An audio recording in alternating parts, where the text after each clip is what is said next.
नमस्कार दोस्तों, Hindi medium YouTube channel पे आपका स्वागत है। दोस्तों, हम जो चैप्टर अपना कवर कर रहे थे बायोलॉजी में, वो था हमारा डाइजेस्टिव सिस्टम। उसमें हम पहले पोषण समझ रहे थे कि कितनी सारी चीज़ें हम जो खाते हैं, उनसे हमको क्या-क्या चीज़ें प्राप्त होती हैं, उनमें कौन-कौन से पोषण युक्त चीज़ें होती हैं, जैसे प्रोटीन हो गया, वसा हो गई, जो मतलब कि विटामिन हो गई, या जो और भी सारी चीज़ें होती हैं, वो सारी चीज़ों को, कार्बोहाइड्रेट हो गया, वो सारी चीज़ें हम कवर कर रहे थे। तो उसी को कवर करने के दौरान मैंने आपको कार्बोहाइड्रेट बहुत अच्छे से बता दिया था। ठीक है दोस्तों, इस हिंदी मीडियम चैनल पे हम लोग प्रॉपर तरीके से जीएस के जो सब्जेक्ट है उनको कवर कर रहे हैं, और हमारा मॉडर्न हिस्ट्री भी चल रहा, और दूसरा सब्जेक्ट जो हमारा चल रहा वो है बायोलॉजी। तो बायोलॉजी में 3 चैप्टर, हमने 4 चैप्टर अपने अच्छे से कंप्लीट कर लिए हैं। थोड़ी मतलब कि आपको लग रहा होगा कि ज़्यादा क्लासेस हो रही, लेकिन एक बार पढ़ने के बाद आपको एहसास हो जाएगा कि इसके बाद फिर आपको किसी भी क्लासेस की ज़रूरत नहीं पड़ने वाली है। तो हम जो चैप्टर कवर कर रहे थे वो हमारा था, मतलब कि जो डाइजेस्टिव सिस्टम होता है उसमें जो पोषण होता है, उसमें हमने जो कार्बोहाइड्रेट होते हैं उनको बहुत अच्छे से कवर कर लिया था। और फिर हम पढ़ रहे थे जो फैट होता है उसको।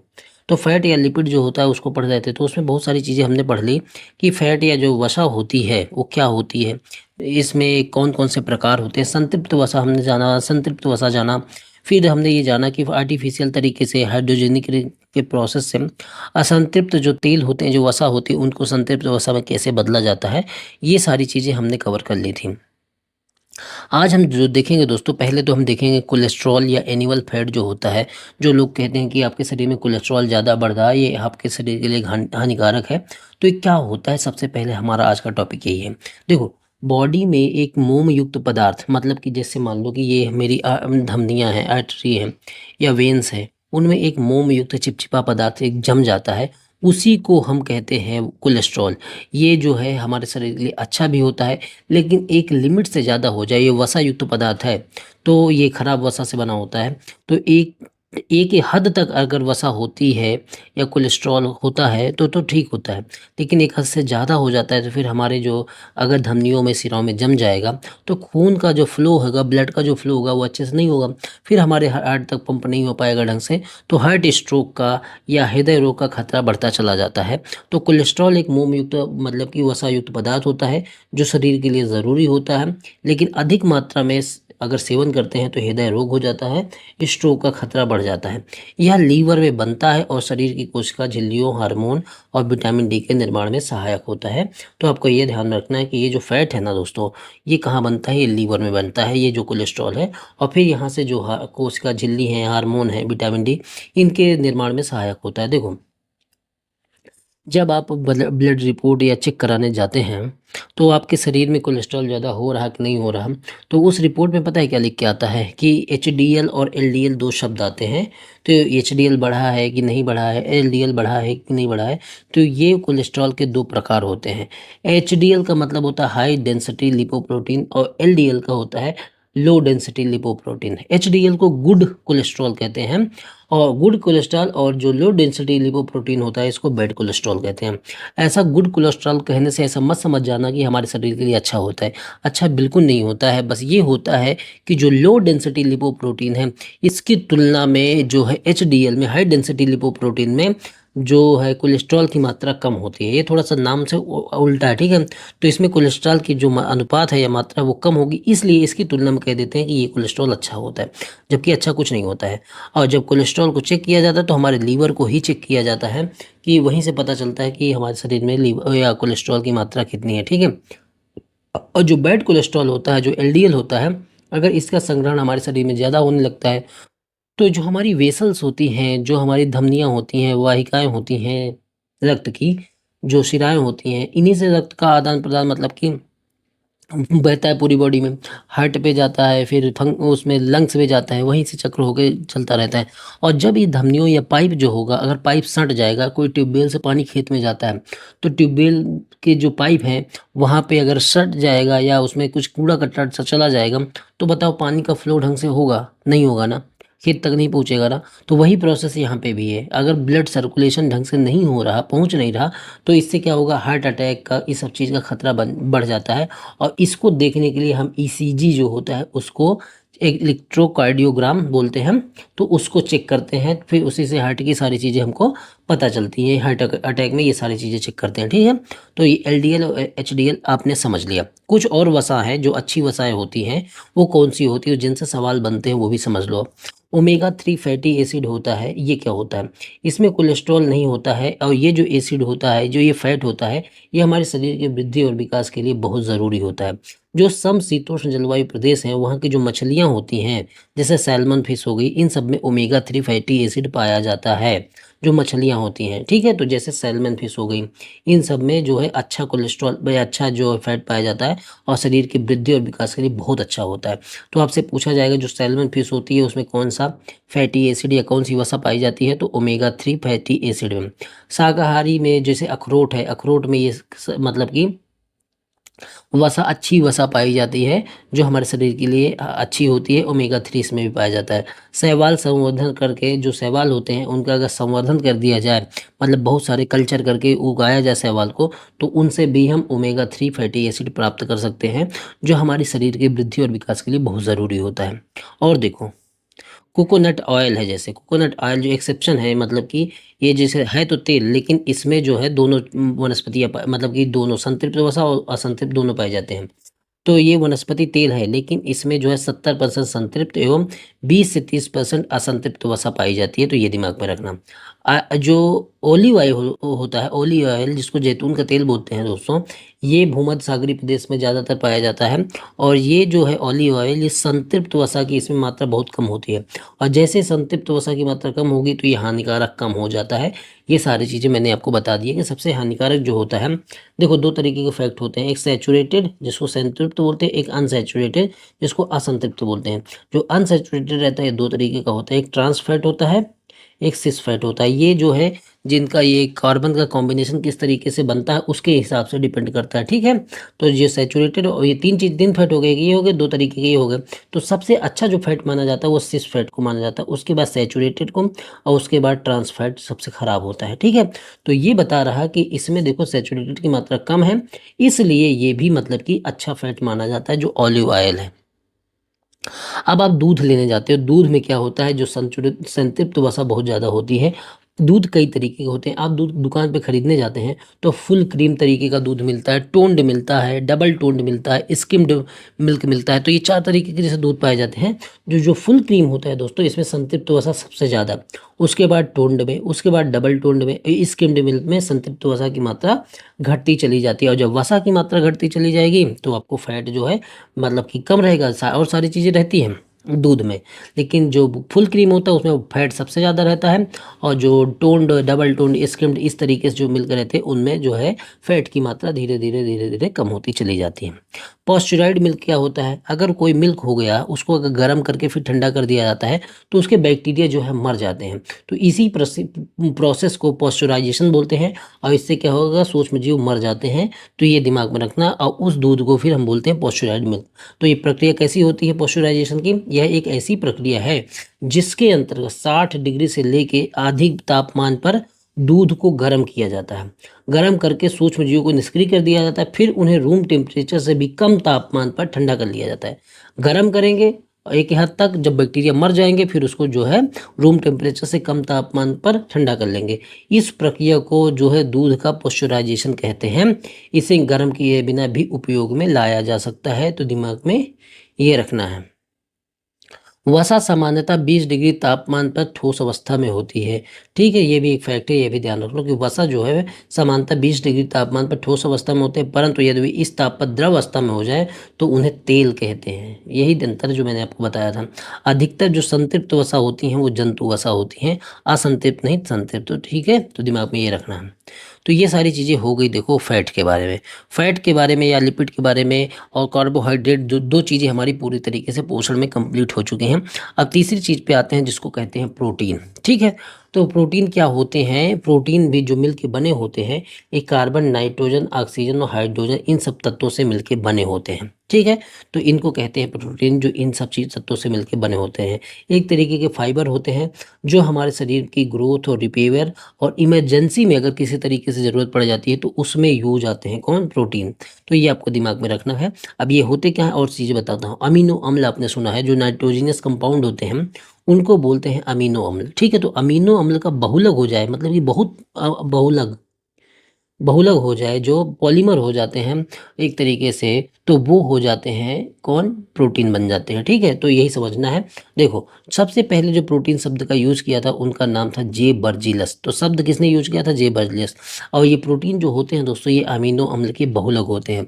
जब कई अमीनो अम्ल जुड़ते चले जाते हैं, श्रृंखलाबद्ध होते चले जाते हैं, तो वो जो बन जाते हैं वो प्रोटीन बन जाते हैं। ठीक है, तो ये जो प्रोटीन होते हैं, जैसे बहुत तरीके के जो प्रोटीन होते हैं, जैसे मान लो नॉन वेज में प्रोटीन होता है, वेज में प्रोटीन होता है, आपने खूब सुन रखा है। लेकिन सब में जो अमीनो अम्ल है उसका व्यवस्था क्रम अलग अलग तरीके का पाया जाता है, तो उसी तरीके से वो प्रोटीन जो है प्रभावी होते हैं। ठीक है, तो अमीनो अम्ल जो का व्यवस्था क्रम जो नॉन वेज होते हैं उनमें ज़्यादा बढ़िया से पाया जाता है, जो वेज होते हैं उनमें कम अच्छे से पाया जाता है।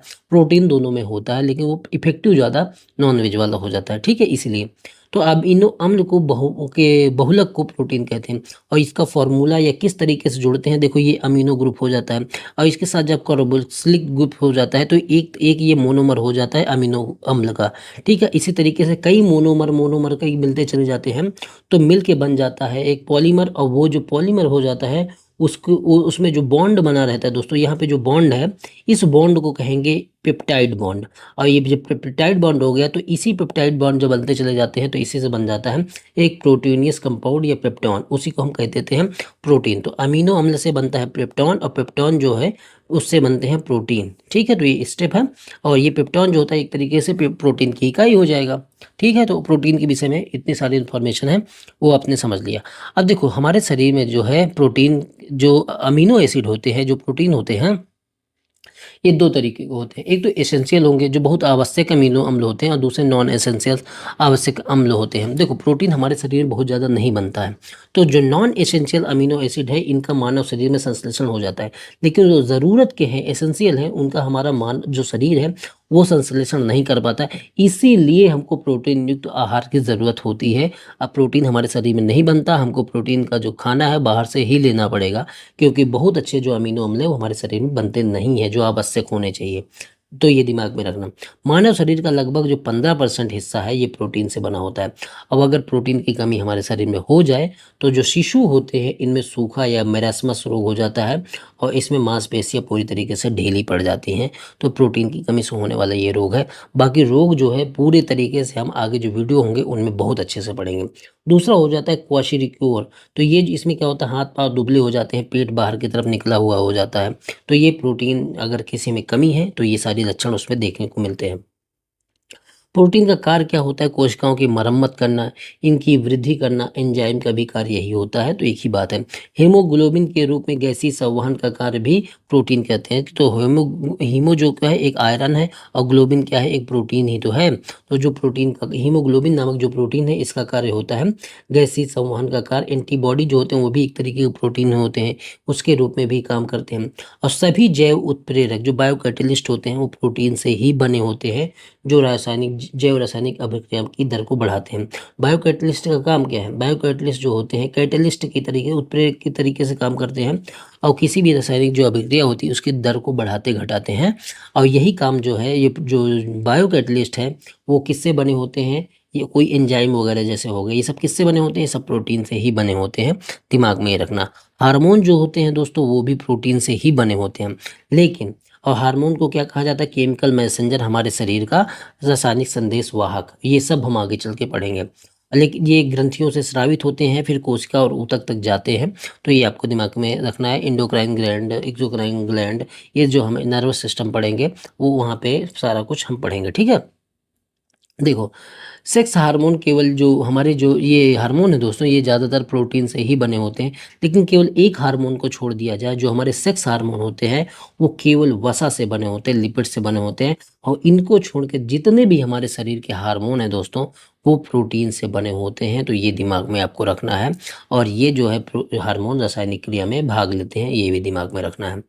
कुछ प्रोटीन है, जैसे हमारे बाल में क्या पाया जाता है, बाल में कौन सा प्रोटीन पाया जाता है, तो आप बताएंगे हमारे बाल में केराटिन नामक प्रोटीन पाया जाता है। खून में हमारे फाइब्रिन प्रोटीन पाया जाता है, जो फाइब्रिनोजिन से बना होता है, जो ब्लड क्लॉटिंग में काम आता है, जो हमारे खून का थक्का बनाने में काम आता है। एंटीबॉडी भी प्रोटीन से ही बनी होती है। तो बताओ, इतना बताने के बाद प्रोटीन से आपका कोई भी सवाल बचेगा? सबसे सवाल पूछा जाता है भाई, कुछ भी छोड़ के नहीं जा सकते। उसके बाद अब हमारा जो चैप्टर है, देखो हमने 3 चीज़ें कवर कर ली। हमने कार्ब्स का ख़त्म कर लिए, न्यूट्रिशन हम पढ़ रहे थे। हमने कार्बोहाइड्रेट पर पढ़ लिया, कार्बोहाइड्रेट पढ़ लिया हमने, ठीक है। दूसरा हमने जो पढ़ लिया, लिपिड पढ़ लिया। और तीसरा हमने जो पढ़ लिया, प्रोटीन पढ़ लिया। वाटर एक चीज़ होता है, वाटर मिनरल जो में आता है, तो ये भी हम मतलब कि जानते ही हैं। अब हमारा जो अगला चैप्टर है वो है विटामिन। तो विटामिन को पढ़ने के बाद, हाँ, और माइक्रो न्यूट्रिएंट होते हैं, उनको ज़्यादा पढ़ना नहीं होता, उनका सिर्फ नाम याद करना होता है। विटामिन को पढ़ने के बाद हम आ जाएंगे अपने डाइजेस्टिव सिस्टम में, क्योंकि डाइजेस्टिव सिस्टम के लिए जो आहार चाहिए, जो भोजन चाहिए, जो मिनरल चाहिए, वो सारा कुछ हम पढ़ लेते हैं। उसके बाद हम जो खाते हैं ना दोस्तों, अब इस खाने को पचाना कैसे है, ये पूरा प्रोसेस हमारी बॉडी में कैसे होता है, उसको समझना होता है। तो पहले हम पढ़ लेते हैं मतलब कि विटामिन को, ठीक है। अब विटामिन को जो पढ़ते पढ़ते फिर सारी विटामिन को हम यहाँ पे कवर कर लेंगे। देखो, विटामिन शब्द जो बना है दोस्तों, ये पहली बात तो वीटा और एमाइन से मिलकर बना है। वीटा का मतलब होता है जरूरी, और एमाइन का मतलब होता है जो एमिनो एसिड, एक तरीके के जो नाइट्रोजन के कंपाउंड होते हैं उनसे।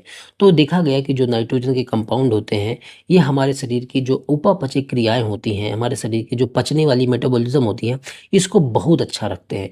इनमें कोई कैलोरी नहीं होती, लेकिन विटामिन में एंटीऑक्सीडेंट टाइप का काम करते हैं, और हमारा जो पाचन होता है ना, इसको बहुत अच्छा कर देते हैं। तो देखा गया कि ये शुरुआत में कि जो नाइट्रोजन है, उन नाइट्रोजनस कंपाउंड उनमें पाया जा रहा, इसीलिए इसका नाम रख दिया वीटा, मतलब एसेंशियल, और एमाइन। तो बीटा एमीन का मतलब है कि जो प्रोटीन वाले, मतलब कि नाइट्रोजन वाले कंपाउंड हो गए, जो प्रोटीन वाले, प्रोटीन भी नाइट्रोजन से ही कंपाउंड से मिलकर बना होता है। एमिनो एसिड का बहुलक बोलते हैं उसको। लेकिन बाद में ये देखा गया कि बहुत सारे ऐसे कंपाउंड पाए गए, हाइड्रोजन हो गया, कार्बन हो गया, कि इन सब में भी जो है कुछ मात्रा में जो प्रोटीन, जो विटामिन वाला काम है, वो तो लोग तो ये भी कर रहे हैं, लेकिन एक बार नाम रख दिया जाता है तो उसी नाम को हमने फॉलो करना शुरू कर दिया, ठीक है। तो वीटा का मतलब होता है ज़रूरी, एमाइन का मतलब होता है प्रोटीन वाले कंपाउंड या नाइट्रोजन के कंपाउंड, ये आपने समझ लिया, ठीक है।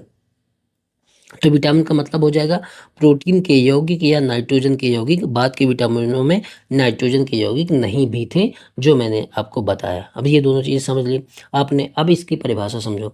एक प्रकार के कार्बनिक यौगिक है। कार्बनिक यौगिक का मतलब होता है जिसमें भी कार्बन है, इनमें कोई कैलोरी नहीं होती है, परंतु ये हमारे शरीर की जो मेटाबॉलिज्म एक्टिविटी है उनका नियंत्रण करते हैं, ठीक है। अब देखो, विटामिन शब्द जो सबसे पहली बार दिया, उन वैज्ञानिक का नाम था सी फंक। तो सी फंक द्वारा विटामिन शब्द का पहली बार नाम दिया गया, ठीक है। अब देखो, अब हम समझेंगे कि कौन कौन से विटामिन किस किस तरीके से होते हैं। सबसे पहला विटामिन होता है जो जल में घुलनशील है, उनको कैटेगरी में बांट के हम समझते हैं। तो ये कौन कौन से विटामिन होते हैं, ये बी, सी होते हैं। वसा में घुलनशील विटामिन होते हैं A, D, E, K। और जल में अविलेय विटामिन विटामिन पी होता है। जो विटामिन सी होता है दोस्तों ना, ये कुक करने पर या मतलब पकाने पर ही सबसे जल्दी नष्ट हो जाता है। अब ये जो विटामिन है, जल में घुलनशील, वसा में घुलनशील, और जल में अविलेय, इनको एक एक करके सारे विटामिन को हम लोग समझते हैं, इनके सारी प्रॉपर्टी को समझते हैं। देखो, जो जल में घुलनशील विटामिन है, जो बी, सी विटामिन है, इनको याद करने का कैसा तरीका है। जल में घुलनशील मतलब वाटर में, वाटर से WBC, डब्ल्यू और बी, सी विटामिन तो है ही है, तो इसे याद करने का तरीका है कि WBC, ठीक है। ये जो विटामिन अगर जल में घुलनशील होंगे, तो ये क्या होते हैं, हमारे शरीर में जो जाते हैं ये, तो पसीना और यूरिन के माध्यम से, क्योंकि जल में घुल जाते हैं, तो पसीना और यूरिन के माध्यम से, जैसे हमारा पसीना निकलता है और जो हमारा जो मतलब यूरिन है, जो मूत्र है, वो निकलता है, तो उसके माध्यम से ये लॉस्ट हो जाते हैं। लेकिन विटामिन B12 जो होता है, बी का एक प्रकार है, ये हमारी बॉडी में बना रहता है। और बाकी जो विटामिन है बी, सी, इनको हमारी जो बॉडी है इनको स्टोर नहीं कर पाती, और पसीने के माध्यम से ये जो है पूरे तरीके से हमारे शरीर से ये निकल जाते हैं। लेकिन जो वसा में घुलनशील होते हैं, ये जल में घुलनशील है। ये वसा में, फैट में, जब हमारी बॉडी में जो फैट वाले हिस्से हैं ये उनमें घुलते हैं। ये कौन कौन से विटामिन है? एडेक, ADEK, तो मैंने एडेक तरीके से भी याद कर रखा। और या तो आप लिख दें कि कीड़ा फैटी हो गया, कीड़ा कीड़ा कीड़ा कीड़ा, उससे याद करो। KEDA, फैटी का मतलब है वसा में घुलनशील, तो कीड़ा फैटी हो गया, चाहे ऐसे याद कर लो। तो ये नाम पूछा जाता है या आपसे सवाल पूछा जाता है कौन से विटामिन वसा में घुलनशील होते हैं, कौन से जल में घुलनशील होते हैं। तो आपको ये बताना है कि कीड़ा फैटी हो गया मतलब कि वसा में जो घुलनशील विटामिन है वो कौन कौन से? एडेक। और इनकी शरीर में हमारे सूक्ष्म मात्रा मिलती है और ये सूक्ष्म मात्रा में स्टोर होते हैं, बाकी ये निकल जाएंगे, तो ये भी दिमाग में रखना है। विटामिन का संश्लेषण जो होता है मानव की शरीर की कोशिकाओं के द्वारा नहीं हो सकता, और इसीलिए हमको विटामिन की पूर्ति बाहर से लेनी पड़ती है। विटामिन युक्त खाद्य पदार्थ हमको खाना पड़ता है क्योंकि हमारा शरीर जो है इसकी पूर्ति नहीं कर पाता है। ठीक है, ये आपने समझ लिया। विटामिन को सहायक आहार भी कहा जाता है कि मतलब कि ये एक तरीके का सहायक आहार है कि हम जो खाना खा रहे हैं उसके साथ अगर लेंगे, सप्लीमेंट की तरीके से इसको लेंगे, तभी हमारा जो खाना खाते हैं जो भी मतलब कि कंपाउंड है वो अच्छे से पचेंगे। ठीक है, इस विचार को सबसे पहले स्पष्ट करने वाले वैज्ञानिक कौन है? Frederick Gowland Hopkins. तो ये नाम भी आपको दिमाग में रखना है। ठीक है, तो ये आपने सारा चीज़ें समझ ली कि विटामिन होते क्या हैं और किस तरीके से हमने विटामिन को कैटेगरी में बांटा। और जल में अविलेय विटामिन कौन सा है? Vitamin P. ये आपने सुना भी नहीं होगा कि एक विटामिन जो होता है वो जल में अविलेय होता है, उस विटामिन का नाम है पी। अब देखो एक एक करके एक एक विटामिन को हम लोग समझते चले जाते हैं। अब पहले आते हैं विटामिन बी में। इसका जो वैज्ञानिक नाम होता है दोस्तों, विटामिन ए में इसका जो वैज्ञानिक नाम होता है दोस्तों, इसका वैज्ञानिक नाम होता है रेटिनॉल। क्या नाम होता है दोस्तों? रेटिनॉल या एक्जेरोफाइटॉल। एक्जेरोफाइटॉल या तो रेटिनॉल, ये विटामिन ए होता है। और जो रेटिनॉल होता है ये आयरन जो जिन भी सब चीज़ों में होता है उनका एब्जॉर्प्शन करता है, अच्छे से अपने में पचा लेता है, अपने में एब्जॉर्व कर लेता है। तो अब बताओ जब ये आयरन को एब्जॉर्व करेगा तो इस विटामिन में आयरन पाया जाएगा, और जो आयरन पाया जाएगा तो जो जो चीज़ें मतलब कि आयरन वाली होंगी उनको सब कोई अपनी तरफ अब्जॉर्व कर लेता है, मतलब कि अच्छे से इनको अपने शरीर में ढाल लेता है। इसका मतलब ये है। जैसे इसके स्रोत कौन होंगे विटामिन ए के? हरी पत्तेदार सब्जियां हो जाएंगी और पीले फल हो जाएंगे, दूध हो जाएंगे, नॉन वेज हो जाएंगे, यकृत हो जाएगा, मछली, यकृत मतलब लीवर हो जाएगा, मछली का तेल हो जाएगा। गाजर इसके सबसे रिचेस्ट स्रोत माना जाता है।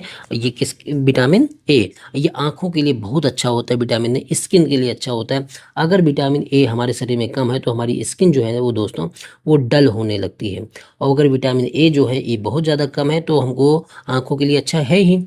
तो अगर ये कमी ज़्यादा है तो हमारे शरीर में नाइट ब्लाइंडनेस जो रतौंधी नामक रोग है वो बढ़ने लगता है, हमको हमारे आंखों से कम दिखने लगता है। तो ये दिमाग में रखना। और एक कौन रोग हो जाता है जिसको जीरोप्थैल्मिया बोलते हैं? जीरोप्थैल्मिया, जीरोप्थैल्मिया। ठीक है, ये दिमाग में रखना।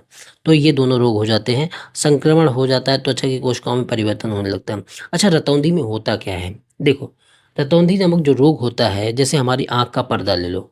रेटिना जो होती है, जो हमारे आँख, जिसको आँख का पर्दा बोला जाता है, ये दो चीज़ों से मिलकर बनी होती है। इनके ऊपर जो, इसी के ऊपर इमेज बनता है हमारा। तो रेटिना जो है हमारी दो चीज़ों से मिलकर बनी होती है। एक रॉड सेल से बनी होती है और दूसरा कॉन सेल। दो सेल होती हैं इसमें जिनसे हमारी जो आँख की परत है, जो पुतली है, जो रेटिना है, वो मिलके बनी होती है, आईसी पे इमेज बनता है। तो ये जो रॉड सेल होती है दोस्तों, ये प्रकाश की जो किरणें आती हैं हमारे, उसको एब्जॉर्व करती है। क्यों करती है? क्योंकि इसमें जो रोडोप्सिन नामक प्रोटीन पाया जाता है और जो विटामिन ए से मिलके बना होता है। ठीक है, तो अगर रोडोप्सिन प्रोटीन होगा अच्छे से तो विटामिन ए जो है उसमें पाया जा रहा, क्योंकि विटामिन ए अच्छा होगा जितना, उतना ही रोडोप्सिन प्रोटीन होगा और उतना ही उसमें रॉड सेल बनेगी, उतना ही अच्छा उसमें इमेज बनेगी। और इमेज बनने का मतलब ही है देखना, तो उतना बढ़िया होगा। आप समझ रहे हैं ना? तो उतना बढ़िया होगा। और ये जो कौन सेल होती है ये रंगों के पहचान के लिए होती है, तो मेन होती है रॉड सेल, और ये बनी होती है रोडोप्सिन नामक प्रोटीन से। इसीलिए जो निशाचर होते हैं, जैसे बिल्ली हो गया, चीता हो गया, इनकी जो रॉड सेल होती है इनमें इस चीज़ की मात्रा ज़्यादा पाई जाती है, रॉड सेल की। और जब रॉड सेल की मात्रा ज़्यादा पाएगी चाहे जाएगी तो इनको दिखेगा भी ज़्यादा। ठीक है, तो ये दिमाग में रखना। अब जो जीरोप्थैल्मिया जो रोग होता है, इसीलिए जिनके रॉड सेल कमज़ोर होने लगती है और जिनमें विटामिन ए की कमी हो, तो रोडोप्सिन प्रोटीन की कमी, रोडोप्सिन प्रोटीन की कमी, तो फिर विटामिन ए की कमी हो जाएगी, और विटामिन ए की कमी से फिर हमको क्या हो जाएगा? नाइट ब्लाइंडनेस या रतौंधी नामक रोग हो जाएगा, क्योंकि हमारी जो बॉडी है, हमारी जो मतलब रेटिना है, उसमें रॉड सेल की कमी आ गई। ठीक है, ये आपने समझ लिया। दूसरा जो होता है उसको बोलते हैं जीरोप्थैल्मिया। जीरोप्थैल्मिया थैल्मिया में क्या होता है कि आँखें जो होती हैं दोस्तों, ये हमारी सूखने लगती हैं। आँखें को आँखों का सूखी हो जाना, इस रोग को ही कहते हैं जीरोप्थैल्मिया। जब नॉर्मली होता क्या है कि कई बार ये जो नाइट ब्लाइंडनेस है दोस्तों, ये हमारे माँ-बाप से भी आ जाता है। नॉर्मली जो जीरोप्थैल्मिया रोग होता है, इसमें दोस्तों होता है कि जैसे हमारी आँख में कुछ कीड़ा-उड़ा पड़ जाता है, तो हमारी आँखों से पानी जैसा निकलने लगता है, लिक्विड पदार्थ निकलने लगता है और फिर वो क्या करता है, उन कचड़ों को हमारे से बाहर कर देता है। तो जो आँखें होती हैं, जो लिक्विड निकला, उसमें नमक पाया जाता है, सलाइन होता है एक तरीके का। उसमें नमक होता है, NaCl होता है। तो वो क्या करता है, हमारे जो जर्म होते हैं, जो भी गंदे पदार्थ हैं, कुछ भी हमारी आँखों में जा रहा, उसको वो मार देते हैं। आप बताओ, कुछ ऐसा रोग हो जाए कि जो हमारा लिक्विड बन रहा था, वही ना बने? तो जब वो नहीं बनेगा तो कुछ भी गंदगी जाएगी, उसको हमारी आँख झेल नहीं पाएगी और धीरे-धीरे क्या होगा कि आँख सूखती चली जाएगी, क्योंकि गंदगी को भी नहीं रोक पा रही और जो लिक्विड है दोस्तों, वो भी नहीं बन रहा जिससे जो सफाई भी हो सके। तो इनकी वजहों से जो है हमको जीरोप्थैलेमिया नामक रोग हो जाता है। ठीक है दोस्तों, अब देखो यहाँ तक की इन्फॉर्मेशन हमने सारी की सारी ले ली। अब हमारे पास जो है वो विटामिन बी से वो हम शुरू करेंगे। तो इतनी सारी चीज़ें मैंने आपको इस वीडियो में बता दी। देखो, अभी थोड़ा-सा मुझे दिक्कत हो रही मतलब वीडियो बनाने में, तो इसलिए मैं छोटी वीडियो रख रहा, नहीं बाकी जो है आगे के जो चैप्टर हैं उनमें हम ये विटामिन को जल्दी से कवर कर लूँगा अगली वीडियो में। और आपको मतलब कि इतना उलझाने वाली बात नहीं है, जितना दे रहा हूँ उतना याद करते जाओ। वीडियो चाहे 10 मिनट का हो, 20 मिनट के, आधे घंटे का हो, क्वांटिटी में ज़्यादा हो सकते हैं, लेकिन अगर देखोगे टाइम तो वही रहता है। इसी वीडियो को मैं मतलब कि 40 मिनट तक खींच दूँ, तो 40 मिनट में बना दूँ, और या तो मैं दूसरा अलग वीडियो बना दूँ, दोनों पॉसिबिलिटी है ना। तो आपको जल्दीबाजी करने से कोई मतलब नहीं कि मैं जल्दी-जल्दी बोलता चला जाऊँ, उसमें से आपका मतलब नहीं निकलने वाला। मैं उसको अच्छे से समझा के सारी चीज़ें तब बताऊँगा, ठीक है? उसके लिए मैं नेक्स्ट वीडियो बनाऊँगा, मुझे थोड़ा चाहिए टाइम, इसीलिए मैं इसको वीडियो को मतलब कि कंटिन्यू रहे, इसलिए मैं आज वीडियो बना रहा था, ठीक है? तो देखो, इस वीडियो में मैंने आपको पूरा का पूरा वो बताया, क्या कहते हैं, कोलेस्ट्रॉल बता दिया। कोलेस्ट्रॉल को बताते हुए पूरा का पूरा फैट कंप्लीट कर दिया। उसके बाद मैंने प्रोटीन बताया, प्रोटीन से जुड़ी सारी चीज़ें बता दी। उसके बाद मैं विटामिन में आया, विटामिन किस-किस तरीके के होते हैं, सारा कुछ आपको बताया और विटामिन ए भी आपको बता दिया। और अगले जो वीडियो हैं, उनमें विटामिन बी बताते हुए, विटामिन बी के बहुत सारे प्रकार होते हैं। विटामिन सी बताऊँगा, विटामिन डी बताऊँगा, विटामिन ई बताऊँगा, के बताऊँगा और उसको सारी चीज़ें विटामिन बताते-बताते पूरा चैप्टर आपको मतलब कि ख़त्म कर दूँगा, ठीक है? तो चलो, इस वीडियो में इतना ही रखते हैं। आपको क्या करना है, वही करना है कि 9667305679 इस नंबर पे मैसेज करके आपको इसकी PDF ले लेनी है। मैं आपको टेलीग्राम ग्रुप से जोड़ दूँगा और फिर आपकी तैयारी यहीं से पूर्ण हो जाएगी। और ये सारी वीडियो जो है, आप हिंदी मीडियम नाम का यूट्यूब चैनल है, वहीं पे देख रहे हैं। ठीक है, तो आपको इतना ही करना है दोस्तों कि जितना ज़्यादा से ज़्यादा आप शेयर करेंगे, उतना मुझे अच्छा लगेगा और उतना मैं वीडियो बनाऊँगा। नहीं तो फिर मेरा भी मन वीडियो बनाने का ज़्यादा करता नहीं है। और उतना ही आपको वीडियो अच्छी लगती है तो लाइक भी कर दो। और वीडियो में जाके आप लोग कमेंट नहीं करते हैं, कितना कहता रह जाता हूँ मैं कि अच्छी लगती है वीडियो। जो भी आपको लगता है, कम से कम वीडियो में लिखो, रीच बढ़े तो और ज़्यादा अच्छा लगे। तो आप लोग जब तक ये नहीं करते हो, तब तक मेरा भी मन नहीं करता है वीडियो बनाने का। सही बात तो ये है। इसीलिए थोड़ा-सा मोटिवेशन आपकी तरफ से बहुत ज़रूरी होता है।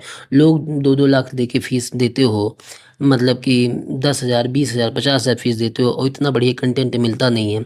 मैं आपको फ्री में इतना सब प्रोवाइड कर रहा, उसके बाद भी आप लोग सपोर्ट नहीं करते हैं। तो थोड़ा-सा आप लोग सपोर्ट करो, जिससे मुझे भी मतलब कि अंदर से फीलिंग तो आए कि भाई मैं भी ग्रोथ कर रहा। और जब मेरी खुद की पर्सनल ग्रोथ होती है, तो आदमी का मन करता है वो चीज़ें करने का। कौन-सा मैं इस चीज़ के लिए आपसे पैसे माँग रहा, ठीक है? चलो, अपना काम करो आप लोग भी, मैं भी अपना काम करता हूँ और जो वीडियो है वो बनाता रहूँगा। और इसके बाद जल्दी से अभी हिस्ट्री कंप्लीट करवाते ही दूसरा सब्जेक्ट उठा लूँगा। हिस्ट्री अब जल्दी मेरे नोट्स बन गए हैं। अब 2-2 3-3 वीडियो, थोड़ा-सा मतलब कि 1 दिन के 2 दिन के बाद मैं 2-2 3-3 वीडियो हर दिन डाल दूँगा हिस्ट्री के, और जल्दी से हिस्ट्री कंप्लीट हो जाएगी आपकी और उसके बायोलॉजी चलती रहेगी। और फिर दूसरा पॉलिटी या तो ज्योग्राफी, ये चैप्टर मैं पकड़ लूँगा और करंट अफेयर पकड़ लूँगा। तो जल्दी-जल्दी आपका वो सारी चीज़ें भी निपटाऊँगा, ठीक है? चलो, मिलते हैं नेक्स्ट वीडियो में। धन्यवाद।